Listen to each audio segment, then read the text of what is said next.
మనమంటూ ఏదైనా బాగాలేము అని అంటే దానికి ముఖ్య కారణం ఏంటి అంటే మనపై ఏదో ప్రయోగం జరిగి ఉంటుంది. మనం బాగాలేము, జీవితం ఏదో బాగాలేదు అని అంటే దాని అర్థం ఏంటి అంటే మనపై ఏదో దుష్ట ప్రయోగం జరిగి ఉంటుంది, అందుకని మనం బాగాలేము. ఎవరు చేశారు దుష్ట ప్రయోగం? మనపై ఎవరు దుష్ట ప్రయోగం చేశారు? ఎవ్వరు చేయలేము. మనపై మనమే దుష్ట ప్రయోగం చేసుకుంటాం. మన గురించి పని కట్టుకొని మంత్రాలు నేర్చుకొని దుష్ట పూజలు నేర్చుకొని పని కట్టుకొని మన కోసం మన మీద దుష్ట ప్రయోగాలు చేసే అంత ఓపిక, అంత శక్తి ఎవరికీ లేవు. ఎవరు ఏం చేయలేరు మన పైన. ఎవరిపైన ఏ చెడు ప్రభావం పడటం లేదు. కానీ ఏదైనా చెడు జరగగానే మనం అనుకుంటూ ఉంటాం మన పైన ఏదో దుష్ట ప్రయోగం జరిగిందేమో, కుటుంబం బాగాలేదు అందుకని మనకి కష్టాలు వచ్చేసాయి అని అనుకుంటూ ఉంటాం. కానీ నిజానికి ఎవ్వరూ ఎవరిపై దుష్ట ప్రయోగం చేయటం లేదు. కానీ అయినా చెడు ఎందుకు జరుగుతుంది అని అంటే ఎవరిపై వాళ్ళు దుష్టంగా ప్రయోగం చేసుకుంటున్నారు. ఏ రూపంలో చేస్తున్నారంటే భయము అనేదంతా చేసుకుంటున్నారు. భయము అనేటువంటి ఒకానొక ఆలోచన మీలో, భయము అనేటువంటి భావోద్వేగము మీపై చాలా తీవ్ర స్థాయిలో చెడు ప్రభావం చూపిస్తుంది. ఎవరో పలానా వేదంలో ఉన్నటువంటి కొన్ని రకాల మంత్రాలని నేర్చుకుని, ఆ మంత్రాలు సిద్ధించుకుని శత్రునాశనం చేసే శక్తి ఉన్నటువంటి మంత్రాల ప్రయోగము ఒక వ్యక్తిపై చేస్తే ఎంతటి చెడు జరుగుతుందో అంతకి 10ంతల చెడు జరుగుతుంది మీ భయం వల్ల మీ పైన.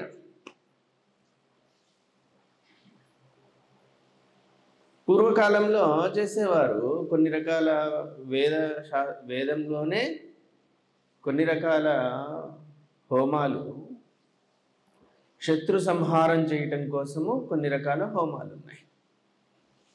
ఆ హోమాలు శత్రు సైన్యాలని, శత్రురాజులని సంహరించడం కోసము, వాళ్ళని బలహీనపరచడం కోసము దానిని బాగా అవపోసన పట్టి ఆ మంత్రాలని బాగా సిద్ధించుకున్నటువంటి, మంత్రసిద్ధి పొందినటువంటి పురోహితులు పక్క రాజ్యాలపై, శత్రు రాజ్యాలపై వాటిల్ని ప్రయోగిస్తూ, ఆ రాజులపై ప్రయోగిస్తూ వాటిల్ని బలహీనపరిచేవారు.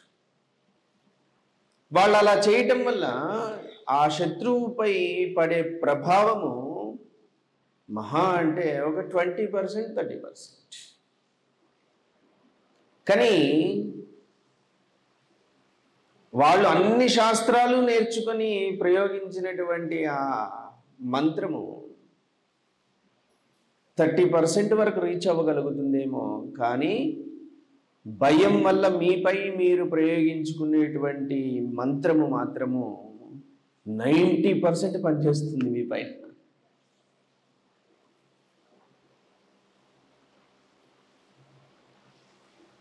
అందుకే ఆధ్యాత్మిక భాషలో చెప్పాలి అని అంటే మనిషి తన యొక్క స్వాధిష్టాన శక్తి క్షేత్రాన్ని దాటి ప్రయాణం చేయలేకపోతున్నాడు అని.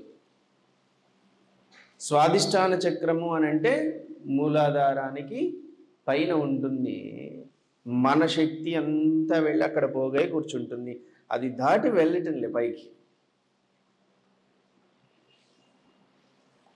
అక్కడే లాక్ అయిపోయినట్టుగా, స్తంభించిపోయినట్టుగా, స్టాగ్నేట్ అయిపోయి, గడ్డగట్టుకుపోయి మన యొక్క జీవశక్తి, మన ప్రాణశక్తి ఆ కేవలము ఆ స్వాదిష్టానములోనే నిలిచిపోయి మన జీవితంలో గొప్ప అనుభవాలు ఏవీ కలగకుండా చేస్తూ, మీ ప్రాణము ఈ స్వాదిష్టానము అనబడేటువంటి ఆ చక్రము వరకే అది ప్రయాణించగలిగితే, అక్కడే అది స్టాగ్నేట్ అయిపోతే జీవితంలో ఆనందంగా ఉండే అనుభవం తెలియదు. అసలు సుఖంగా ఉండటము అనే అనుభవం తెలియదు. అందుకు మిమ్మల్ని మీరు గమనించుకోండి. అన్నీ సమకూర్చి భర్త తను నానా అగచాట్లు పడి ఇంట్లో ఆయన పడిన కష్టం తెలియకుండా తీసుకొచ్చి పూర్తి సంపదను ఇంట్లో పెట్టి నువ్వు సుఖంగా ఉండు అన్నా కూడా చాలామంది గృహిణులు సుఖంగా ఉండలేరు. ఏంటి సమస్య అనంటే, ప్రత్యక్షంగా వాళ్ళు ఏ సమస్యని ఎదుర్కోవటం లేదు, ప్రత్యక్షంగా వాళ్ళు ఏ కష్టాలను ఎదుర్కోవడం లేదు, వాళ్ళేమి వ్యాపారాలు చేయటం లేదు, కానీ ఒక రకమైనటువంటి వేదన అనుభవిస్తూ ఉన్నారు, సుఖాన్ని అనుభవించడం లేదు. కారణం ఏంటి అని అంటే, ప్రాణము మన యొక్క స్వాదిష్టానము అనబడేటువంటి ఆ చక్రాన్ని దాటి వెళ్ళట్లేదు. అటుగా అది దాటనప్పుడు మన అనుభవాలన్నీ ఎలా ఉంటాయి అని అంటే, కాసేపు ఏదో సంతోషంగా ఉన్నాము అనుకునే లోపు మరి కాసేపట్లోనే బాధ కలుగుతూ ఉంటుంది.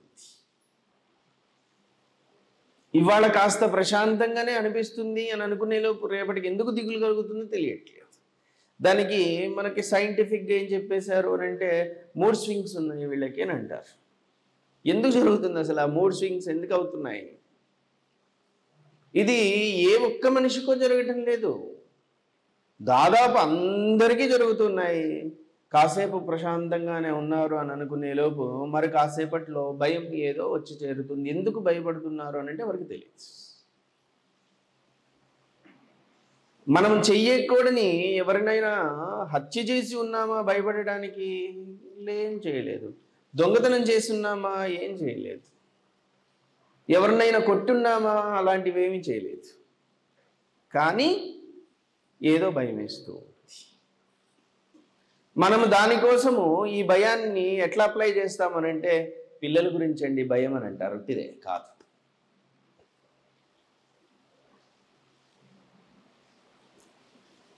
ఎవరి గురించి అండి భయము అని అంటే, ఆయన గారి గురించేనండి. ఉట్టిదే, నిజం కాదు. అది మనము వాళ్ళపై అప్లై చేస్తున్నాం. మనకున్నటువంటి మానసిక స్థితిని, మనకున్న స్థితిని ఎవరికో ఒకరికి ఆపాదించకపోతే మనం దాన్ని భరించలేము. ప్రతి విషయాన్ని ఎవరికో ఒకరికి ఆపాదిస్తూ ఉంటేనే మనము కాస్త ఉపశాంతి కలుగుతూ ఉంటుంది మనకి. అందుకని మన భయాలన్నిటినీ తీసుకువెళ్ళి ఏదో ఒక విషయం పైననో, ఏదో ఒక వ్యక్తి పైననో, మన బంధువుల పైననో, మన కుటుంబం పైననో వాళ్ళకి ఆపాదించి, వాళ్ళకి అంటపెట్టేసి మనము ఆ స్థితిని అనుభవిస్తూ ఉన్నాం. ఆ భయము అనేటువంటిది మన మనసులో నుండి పరిపూర్ణంగా తుడిచివేయనంత కాలము మనిషి నిజమైన ఆనందాన్ని అనుభవించలేడు. అది ఆ ఆనందము అనుభవించటం కోసము మనం అనేక విషయాలు వెతుకుతున్నాం. సినిమా చూస్తే ఏదైనా ఆనందంగా ఉంటుందేమో అని అనుకుంటూ ఉంటాం. లేదంటే మంచి బట్టలు కొనుక్కుంటే ఆనందంగా ఉంటుందేమో అని అనుకుంటూ ఉంటాం. అందమైన భార్య వస్తే బాగుంటుంది, ఆనందంగా ఉంటుందేమో అని అనుకుంటూ ఉంటాం. పెద్ద ఉద్యోగం వస్తే బాగుండేమో, ఆనందంగా ఉంటుంది అని అనుకుంటాం. మనకి గొప్పగా ఆస్తి కలిసి వస్తే బాగుండేమో, ఆనందంగా ఉంటుంది అని అనుకుంటాం. ఇవన్నీ వచ్చిన తర్వాత కూడా ఉండదు. ఇది అందరికీ తెలుసు. కానీ అయినా కూడా మనం ఎందుకు వాటి ద్వారానే ఆనందం పొందాలని కోరుకుంటున్నామనంటే, మరి ఏదో ఒక రూపంలో అయితే ఆనందం కావాలి కదా మనిషి అన్న తర్వాత. ఎట్లా బాధలోనే బ్రతుకుతాడు? మనిషికి తెలిసిన వాటిల్లో నుండి ఆనందం వెతుక్కుంటున్నాడు. ఒక వ్యక్తి రుచికరమైన భోజనం చేయాలని పదే పదే దాని వైపు ధ్యాస పెట్టుకుంటాడు. ఎందుకనంటే నాలుగుకి ఆ రుచికరమైనది ఏదైనా తగలగానే హాయిగా ఆనందంగా ఉంటుంది. ఇంకొక వ్యక్తి ఏం చేస్తాడంటే మద్యం సేవిస్తూ ఉంటాడు. అది కడుపులోకి వెళ్ళగానే చక్కగా మెదడు విచ్చుకుంటుంది, స్వర్గములోకి ప్రవేశం దొరుకుతుంది, హాయిగా ఉంది అని అనుకుంటూ ఉంటాడు. ఇంకొక వ్యక్తి ఇంకొకటి వెతుక్కొని ఒక ఆనందాన్ని అన్వేషిస్తూ ఉన్నారు. ఆనందాన్ని అన్వేషించే క్రమంలో ఒకరు పాడైపోతున్నారు, ఒకరేమో బాగుపడుతున్నారు. బాగుపడే వాళ్ళు ఎవరనంటే యోగం వైపు వెళ్ళేవాడు బాగుపడతాడు, ఆనందాన్ని ఇంకొక రకంగా అన్వేషించేవాడు పాడైపోతుంటాడు.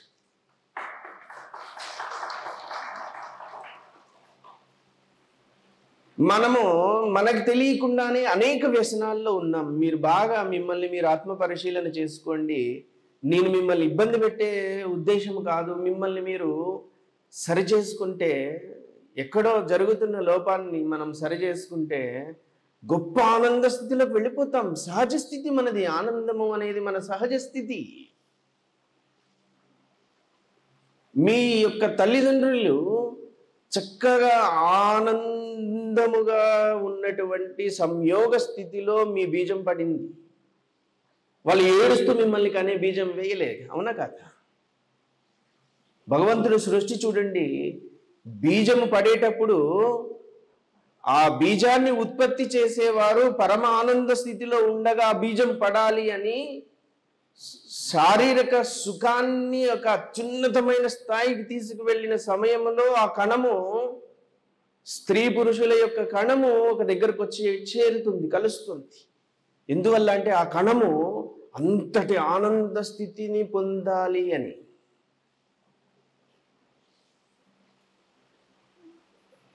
ఆ ఆనంద స్థితిలోనే వాడి యొక్క విత్తనం పడాలి అని.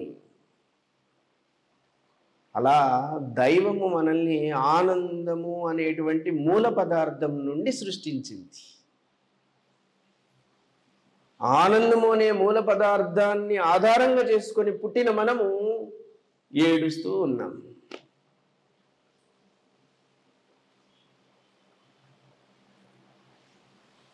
మనము దానిని ఎలా అయినా సరే, మన మూలతత్వం ఆనందం కదా, మన సహజమైనటువంటి ఇన్డెప్త్ ఇన్నర్ కోర్ మనది హ్యాపీనెస్.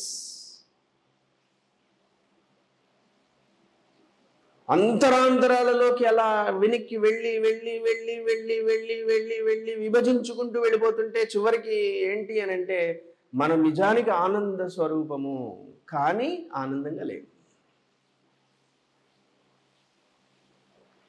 దానిని అనుభవించాలి అనేటువంటి ఒక తాపత్రయములో మనము ప్రాపంచికంగా అనేక విషయాలను వెతుకుతూ ఉన్నాం. దీనివల్ల ఆనందంగా ఉంటుంది, దీనివల్ల ఆనందంగా ఉంటుంది, దీనివల్ల ఆనందంగా ఉంటుంది, దీనివల్ల ఆనందంగా ఉంటుంది. అవి పొందిన వాళ్ళు ఎవరు ఆనందంగా ఉన్నారా అని మీకు ఉదాహరణగా చూపించినా కూడా ఉండరు. పెద్దిల్లు కట్టుకుంటే ఆనందంగా ఉంటుంది అని అనుకుంటారు. కట్టుకున్న తర్వాత ఈ మూల నుంచి ఆ మూలకి నడవాలంటే మోకాలు నొప్పులు అనిపిస్తుంటుంది. ఇది ఎక్కడ ఈ గోల?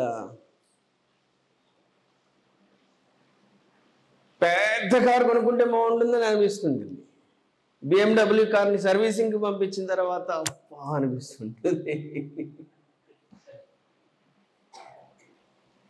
చాలా అందమైన అమ్మాయిని చూసి పెళ్లి చేసుకుంటే బాగున్నది అనిపిస్తుంది. చేసుకున్న తర్వాత ఆమెను మనం అపురూపమైన గాజు బొమ్మలాగా చూసుకోకపోతే చాలా కష్టమైపోతుంటుంది. అన్నీ మనం అన్వేషిస్తున్నాం. మనిషి యొక్క అన్వేషణ అంతా ఆనందం కోసమే. కానీ వేరు రూపాలలో మనం ప్రయత్నం చేస్తున్నాం, కానీ ఆ ప్రయత్నం ఫలించడం లేదు.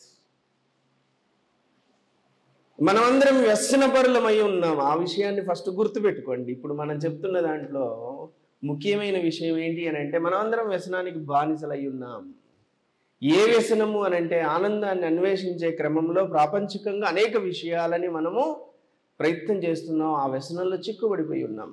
మనము మద్యం సేవించే వాడిని ప్రపంచంలో అందరూ తప్పుపడుతున్నారు కాబట్టి వాడిని తాగుబోతూ బానిసవాడు అని చెప్పేసి వాడిని అంటున్నాం. కానీ అది సోషల్గా యాక్సెప్ట్ చేయలేదు కాబట్టి వాళ్ళని అలా అంటున్నాం మనం. కానీ మనకున్న బానిసత్వాలు పక్కన వాడికి అర్థం కావు కాబట్టి, ఎవరు మనల్ని తప్పుపట్టరు కాబట్టి, మనము దర్జాగా మన మన యొక్క ఆ యొక్క అలవాటుని, బానిస అయిపోయిన తనాన్ని మనము హాయిగా ఎంజాయ్ చేస్తున్నాం. ఆ బానిసత్వాన్ని మనం ఒక్కసారి రియాలిటీలోకి వద్దాం. రియాలిటీలోకి వచ్చి మనం చూస్తే, మన భయాన్ని కప్పిపుచ్చుకోవడం కోసము, మన లోపల ఏదో ఒక భయము వెంటాడుతుంటే ఆ భయాన్ని కప్పిపుచ్చుకోవడం కోసము ఏదో ఆనందాన్ని ఆశ్రయిస్తే ఆ భయం కప్పివేయబడుతుందేమో అని మనం ప్రయత్నం చేస్తున్నాము తప్ప నిజంగా ఆనందంగా లేము, నిజంగా ధైర్యంగా లేము. మనిషి ఆ స్వాధిష్టానము అనబడేటువంటి ఆ యొక్క శక్తి క్షేత్రములోనే వాడి ప్రాణం చిక్కుబడిపోయింది. వ్యక్తి అక్కడి నుంచి బయటికి రావటం లేదు, ఎంత ఫోర్స్ క్రియేట్ చేసినా సరే. ఇదంతా ప్రాణంలో జరిగే మ్యాజిక్. ఇది గుర్తుపెట్టుకోండి. మన శంభో యోగ విధానం ఏంటి అంటే, మీ ప్రాణానికి సంబంధించిన యోగ విధానం, మీ ప్రాణాన్ని ఉన్నతమైనటువంటి అనుభవం వైపు తిప్పేటువంటి ప్రాసెస్ ఇది. బహుశా భూమి మీద ఇటువంటి ప్రాసెస్కి సంబంధించిన ఒక ఆధ్యాత్మిక సంస్థ పనిచేయటం లేదు. మనం డైరెక్ట్గా ప్రాణంపై ప్రయోగం చేస్తున్నాం. ఎందుకంటే ప్రాణము తన ఉన్నత శిఖరాలని అధిరోహిస్తుంటేనే, పెరుగుతుంటేనే, అది దాని యొక్క స్థితిని పెంచుకుంటుంటేనే తప్ప మనిషి యొక్క భావోద్వేగంలో, వాళ్ళ యొక్క స్థితిగతుల్లో మార్పులు రావు. యుద్ధం చేస్తున్నాం మనం ఆనందంగా ఉండడానికి, కానీ యుద్ధం యొక్క ఫలితం దుఃఖమే అవుతుంది. సంపాదించడం అనేది ఒక పెద్ద యుద్ధము, కాపాడుకోవడం అనేది ఒక పెద్ద యుద్ధము, జీవించడం అనేది ఒక పెద్ద యుద్ధము అన్నట్టుగా మారిపోయింది తప్ప సుఖపడటంలే. సమస్య బయట లేదు, సమస్య మన ఇన్నర్గా ఉంది. నువ్వు రాంగ్ ప్లేస్లో పార్క్ చేసావు నీ ప్రాణాన్ని, ఫైన్ పడుతూనే ఉంటుంది. కారు మనం రాంగ్ ప్లేస్లో పార్క్ చేస్తే ఏమవుతుంది? ఫైన్ పడుతుంది. అలానే మీ యొక్క ప్రాణాన్ని స్వాధిష్టానము అనబడేటువంటి ఒక రాంగ్ ప్లేస్, అది సింపుల్గా చెప్పాలి అని అంటే నేరమేం కాదు, రాంగ్ ప్లేస్. దానివల్ల మనం ఎదుర్కొంటున్నటువంటి, మన మీద పడుతున్నటువంటి ఫైన్ ఏంటి అంటే భయము అనే ఫైన్ మన మీద వేయబడుతుంది. మనం నిరంతరం ఒక భయంలో కొట్టుకుపోతూ ఉన్నాం. అందుకే ఎప్పుడు మనకి ఎవరో ఒకళ్ళు తోడు కావాలి. ఇవాళ చాలామంది స్కందాశ్రమానికి వెళ్ళే క్రమంలో నువ్వేమైనా వెళ్తున్నావా అని అడుగుండి ఉండొచ్చు రానివాళ్ళు. నేను వెళ్ళట్లేదు అని అంటే, అమ్మ అయితే నేను కూడా వెళ్ళను. నువ్వేమైనా వెళ్తున్నావా? నేను వెళ్తున్నాను అంటే కొంచెం ధైర్యం తెచ్చుకున్నా, నేను కూడా వస్తాను. అలా అయితే తోడుగా అవ్వాలనిపిస్తూ ఉంటుంది. ఎప్పుడు మనకి ఎవరో ఒకరు మనల్ని ఒక ఊతకర్రలాగా మన చుట్టూ ఎప్పుడు మనిషి ఉండాల్సి అనే అవసరం ఏర్పడుతుంది ఎప్పుడు. అందుకే మనిషి సంఘజీవి అన్నారు, సోషల్ యానిమల్ అన్నారు. కలిసి సంఘంలో కలిసి ఉంటేనే మనకి ధైర్యంగా అనిపిస్తూ ఉంటుంది. కారణం ఏంటి అని అంటే, మనము కోర్ లెవెల్లో భయంలో ఉన్నాం. లోతుల్లో చాలా భయంలో ఉన్నాం.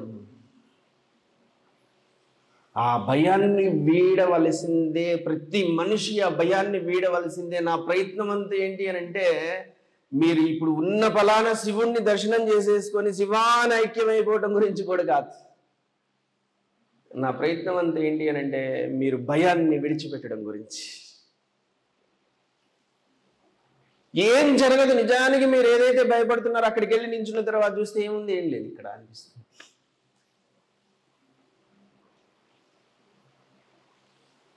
చీకట్లో ఏదో ఉంది, దయ్యం ఉందట అనే భయం పడుతున్నటువంటి మీరు చీకట్లోకి వెళ్ళి నించున్న తర్వాత చూస్తే అక్కడ ఏముండదు, హాయిగా ఉంటుంది. అలానే జీవితంలో మనం ఎదుర్కొనేటువంటి అన్ని విషయాలు అక్కడి వరకు వెళ్ళిన తర్వాత నిజానికి ఏముండవు, మీరు ముందే ఏదో ఉంటుందని ఊహించుకొని భయపడుతున్నారు. ఒక ఊహ మాత్రమే.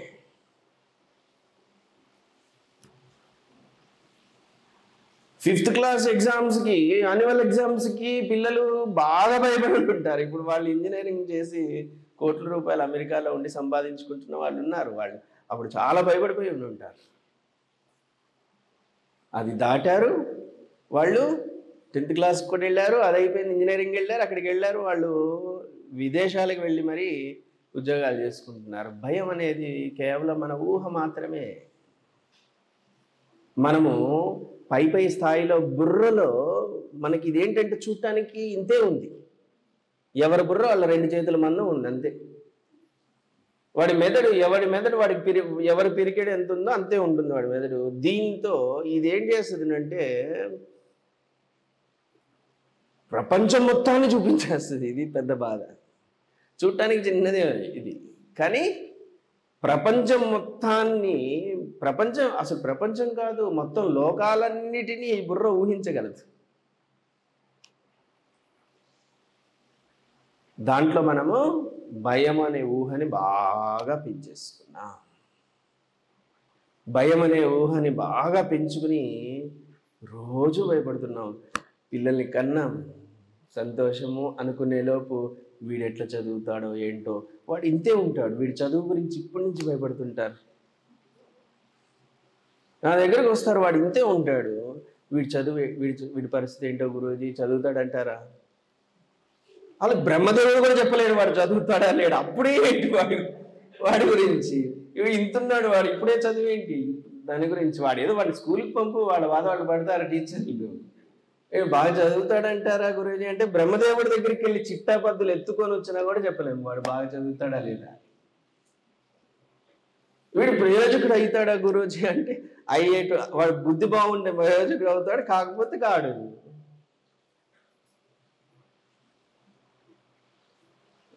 ఎందుకు అంత భయపడుతున్నాం? మీ భయం అంతా మీరు కావాలని వాళ్ళ మీద అప్లై చేస్తున్నారు తప్ప నిజానికి సమస్య వాళ్ళు కాదు, మీరు. మీ యొక్క శక్తి అక్కడి నుంచి దాటి వెళ్ళటంలే. స్వాధిష్టానము అనేటువంటి చక్రము దగ్గర ఆగిపోయి, మీ ఉనికి దగ్గర ఆగిపోయి, ఏదో తెలియని భయము. ఎందుకు? స్వాధిష్టానం అనేది ఉనికికి సంబంధించింది, మీ ఉనికికి సంబంధించిన చక్రం అది, మీ ఎగ్జిస్టెన్సీకి సంబంధించినటువంటి చక్రం అది. నేనంటూ ఉన్నాను అని మీకు గుర్తు చేసేటువంటి ఒక చక్రం అది. మీ ప్రాణం అక్కడే ఆగిపోయి, స్టాగ్నేట్ అయిపోయి, మీరు మీ అనుభూతులన్నీ ఎలా తిరుగుతున్నాయనంటే భయము అనే దాని చుట్టూ తిరుగుతూ ఉన్నాయి. భయం అనే దాని చుట్టే చేరి మనం దాన్ని అధిగమించడం కోసం ఎన్ని రకాల వ్యసనాలను అలవాటు చేసుకుంటున్నామో. ఎప్పుడు నలుగురిని కలవాలనిపిస్తూ ఉంటుంది. మనము దీంట్లో ఒకటి చెప్తాం. ధర్మము అధర్మం అనే విషయంలో ఏకాంతాన్ని కాక 10 మందిలో ఉండాలనే స్వభావము కూడా అధర్మమే అని. చాలా లోతైన విషయాలు ఇవి, మీరు బాగా అధ్యయనం చేయండి. ఇది ఈరోజు మనం పట్టించుకోకపోవచ్చు, కానీ భవిష్యత్తులో దీని మీద అధ్యయనం చేసి పెద్ద వాళ్ళు దీని గురించి గొప్పగా మాట్లాడేటువంటి ఒక గొప్ప శివ కవచ చిన్న బుక్లెట్.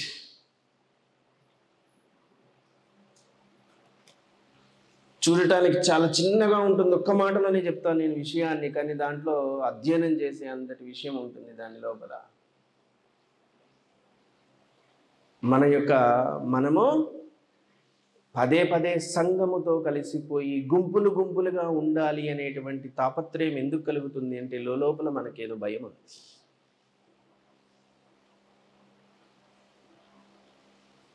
నువ్వు భయాన్ని అధిగమించి జీవితాన్ని చూడు, నిత్యము వేడుకది, నిత్య వేడుకది.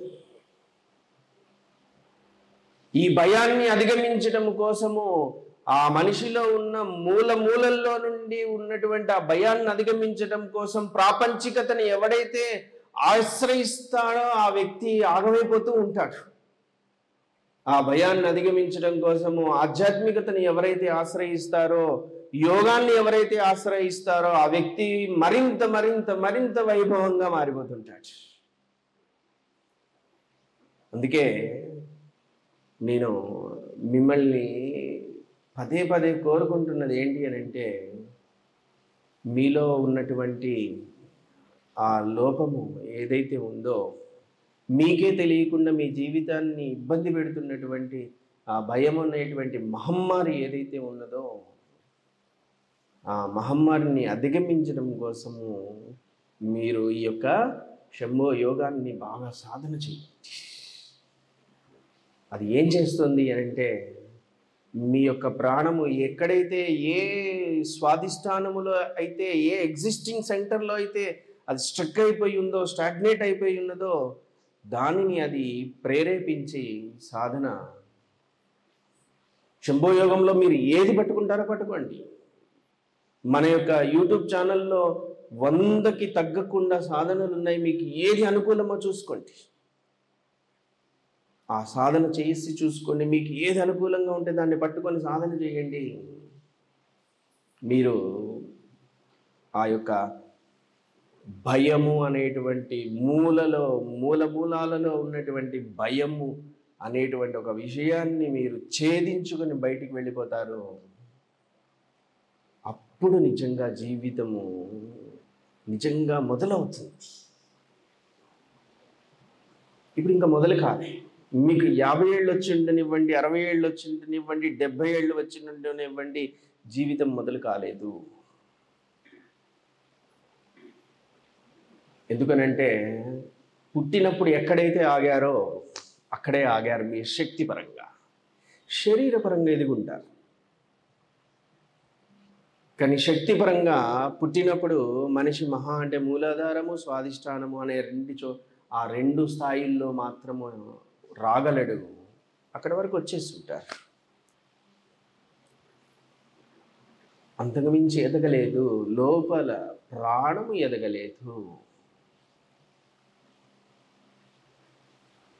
ఆ ప్రాణము స్వాధిష్టానము అనబడేటువంటి విషయాలని ఆ స్థానాన్ని దాటి అది ఊర్ధ్వముఖంగా పైకి ప్రయాణం చేయటం కోసము మనము అద్భుతమైనటువంటి నిర్భయ ఢమరకము అనేటువంటి బ్రహ్మాస్త్రాన్ని ఒకటి మనము తయారు చేశాము. ఆ నిర్భయ ఢమరకము అనేటువంటి ఆ ఢమరుకాన్ని మీరు ఎవరైతే ఖచ్చితంగా పఠిస్తారో, దీంట్లోనే ఉంటుంది చిన్న బుక్, మీ జీవితంలోని అనేక విషయాల్ని సరిచేస్తుంది. పోనీయండి, ఇప్పటివరకు ఎట్లయినా గడిచి ఉండనివ్వండి జీవితం. ఇకపై మీ ప్రాణాన్ని అది ప్రేరేపించేలా భయము అనేటువంటి స్థానము నుండి దాటి మీకు దాని అవతల జీవితాన్ని చూపించే విధంగా మీ యొక్క ప్రాణాన్ని ప్రేరేపించేటువంటి ఒక డమరుకము, ఒక ఆయుధము ఈరోజు మీకు ఇవ్వబడుతుంది. ఎందుకు గిరి ప్రదక్షిణ లాంటివి లేదా పర్వతాలు ఎక్కే లాంటివి ఒకానొక విషయాలని ఆలయాల చుట్టూ ఎందుకు పెడుతుంటారు అని అంటే, మీలో చాలామంది అనుకుంటుంటారు 14 కిలోమీటర్లట, చివరి 2 కిలోమీటర్లు నరకం కనబడుతుందట అని ఎవరో చెప్తారు. అమ్మ బాబోయ్, మనతో అయ్యే పనేనంటారా? మన వల్ల అయ్యే పనేనంటారా? మనం కంప్లీట్ చేయగలమంటారా అని మీకు ఎప్పుడైతే అరుణాచలం అని అనుకుంటారో ఆ రోజు నుంచి చిన్న చిన్న సంకోచము, కొంచెం లోపల భయం అనేది ఏదో ఒకటి వచ్చేస్తూ ఉంటుంది.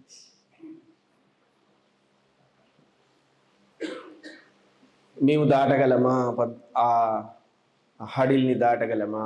నడవగలమా లేదా అనేటువంటి ఒక జంకు ఏదైతే ఉందో, ఆ భయం ఏదైతే ఉందో, అలాంటి చిన్న చిన్న భయాలని మిమ్మల్ని దాటిస్తుంటే, అది దాటిన తర్వాత నేను నడవగలిగాను కదా, నడవలేనని అనుకున్నానే, నేను నడవగలిగాను కదా, నేను ఈ చిన్న చేంజ్, భయపడిన విషయాన్ని అధిగమించినటువంటి ఒక చిన్న మార్పు మీలో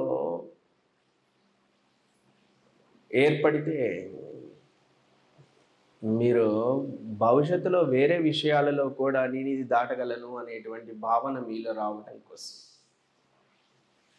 ఎందుకు గురువు అనేటువంటి విషయానికి ఈ యొక్క సనాతన ధర్మంలో గొప్ప ప్రాధాన్యత ఇవ్వబడింది అని అంటే, మనము చాలా కష్టంలో ఉన్నప్పుడు మన తెలివితేటలు పనిచేయవు, మనసు స్తంభించిపోతుంది. తెలివైన వాడికి కూడా మనసు స్తంభించిపోతుంది, గుండె దడదడలాడిపోతుంటుంది. అటువంటి సమయంలో మన కోసము నిస్వార్థంగా ఆలోచించేటువంటి ఒక వ్యక్తి కావాలి మన జీవితంలో. అది సరైన విధంగా ఆలోచించగలిగిన వారై ఉండాలి. ఆ వ్యక్తి మనకి ఆ సమయంలో కళ్ళు బైర్లు కమ్మిపోయి ఉంటే, కళ్ళు సరిగ్గా కనపడకుండా భయంలో మనము మసగబారిపోయి ఉంటే, ఆ సమయంలో మనల్ని చేయి పట్టుకు నడిపించటం కోసము ఒకానొక శక్తివంతమైన వ్యక్తి కావాలి. ఆ వ్యక్తే గురువు అని శాస్త్రం.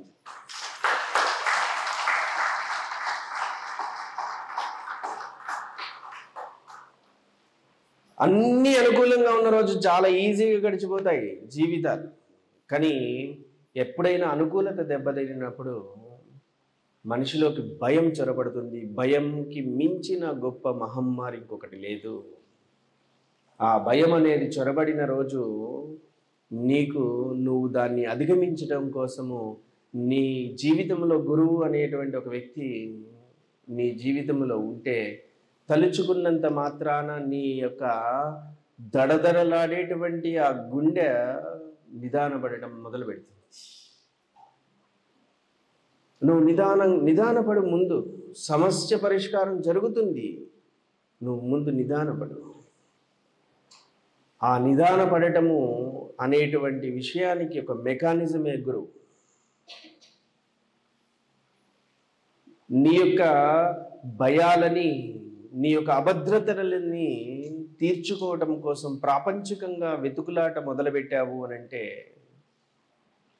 అది నువ్వు ఆ మహమ్మారి తిని నువ్వు ఎక్కువ శాతము నువ్వు డ్యామేజ్ అయిపోయిన తర్వాత నువ్వు ఏం చేయలేని రోజు నువ్వు ఎంచుకున్నటువంటి విషయాలు ఏవి నిన్ను కాపాడలేవు, ప్రాపంచిక విషయాలు.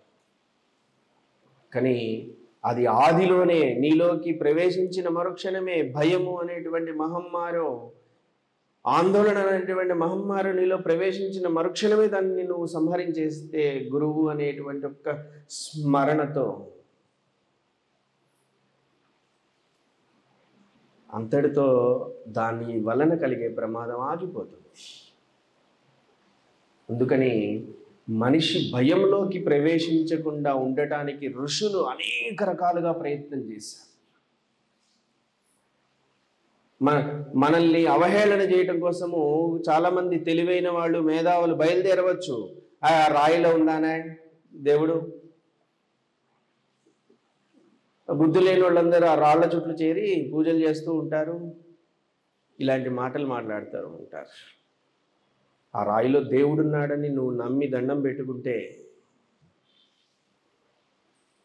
నీలో ఆ విశ్వాసము వల్ల నీలో ఉన్న భయం పోతుంది.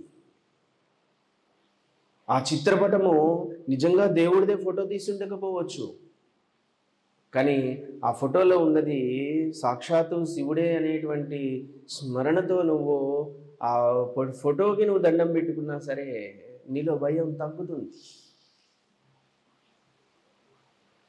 మనం అనుకుంటున్నటువంటి ప్రస్తుత మేధావుల కంటే మేధావులు ఋషులు. ఇప్పుడు మనం అనుకుంటున్నటువంటి మేధావులు మహా అంటే 0.5% కూడా ఇంకా రీచ్ కాలేదు వాళ్ళు మేధస్సులో. కానీ ఋషులు అంతకి మించిన విషయాలలో, అంతకి మించినటువంటి స్థాయిలో వాళ్ళ యొక్క మేధస్సు ఎదిగి ఉన్నటువంటి ఋషులు పుట్టినటువంటి భూమి ఇది. మనము ఏ క్షణము భయంలో పడిపోతామేమో అనేటువంటి ఆ మహమ్మారి మనల్ని ఆవహించకుండా ఉండడం కోసము మన చుట్టూ అనేక విషయాలని వాళ్ళు చేర్చారు. కాశీతాడు కట్టుకోండి భయం పోతుందట, పిల్లవాడు దడుచుకుంటున్నాడంటే జ్వరం వస్తుందంటే కాశీతాడు కట్టండి అని అంటే కాశీతాడులో ఏముండకపోవచ్చు, కానీ నీ నమ్మకం వల్ల వాడి జ్వరం తగ్గుతుంది, నీ భయం తగ్గుతుంది. యోగములో ఉన్నవారు నన్ను కూడా అంటుంటారు, మీరు ఇంకా ఏంటంటే జపాలు గీపాలు నీకంటే ఎక్కువే నాకు తెలుసురా ఇడియట్. కానీ నేను అయినా కూడా చిన్న చిన్న విషయాలను కూడా ఎందుకు పట్టించుకుంటాను అని అంటే, చిన్న చిన్న విషయాలలో నేను జాగ్రత్త పడతాను, చిన్న చిన్న విషయాలలో నుండి ఆనందాన్ని వెతుక్కుంటూ ఉంటాను, చిన్న చిన్న విషయాలలో నుండి ధైర్యాన్ని పొందమని చెప్తూ ఉంటాను. చిన్న చిన్న విషయాల్లోంచి ధైర్యాన్ని వెతకండి. చిన్న చిన్న విషయాలలో పరిపూర్ణమైన విశ్వాసముతో, వినమ్రతతో, దీంట్లో మనం రాస్తాం, ఈ యొక్క శివ కవచముతో నా యొక్క వినయానికి కాక గర్వానికి దారి తీసే అధర్మము అని. ఆ అధర్మం మనం చెయ్యము, వినయంగానే ఉంటాం. చూడండి, నేను కూడా దారం కట్టుకున్నాను, ఇందులో నుంచి కూడా వెతుక్కుంటాను. నేను ఇది నా ఇంట్లో వాళ్ళతో నేను కట్టించుకున్నాను, నాకు ధైర్యాన్ని ఇవ్వమని. నాకు ధైర్యం లేకనా?